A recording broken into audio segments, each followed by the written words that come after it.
Welcome to the last breakfast. Please enjoy the video. You're starting right away.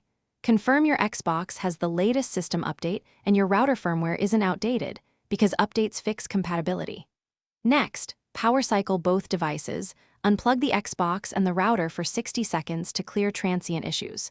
While waiting, move the Xbox closer to the router to rule out range problems and turn off nearby hotspots or Bluetooth headsets that can interfere. Once done, reconnect and attempt a fresh network scan so you can see if the console recognizes your Wi-Fi. Now dive into settings.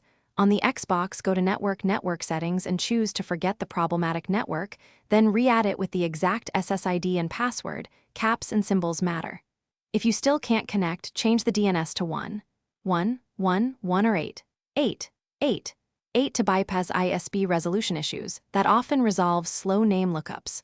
Also try switching bands. Use 4 GHz for range or 5 GHz for speed. These steps address authentication, name resolution, and frequency, and to finish the repair by isolating hardware. Plug your Xbox directly into the router with an Ethernet cable. If wired works, the issue is Wi-Fi specific. If problems persist, perform a network settings reset on the Xbox to restore defaults. This clears bad proxies or custom configs. Make sure the router isn't blocking the console via MAC filtering or parental controls, because that silently prevents access.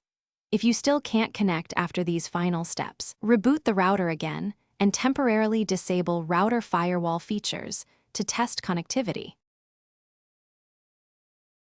Thanks for watching. If this was helpful, leave a like and consider subscribing. See you next time.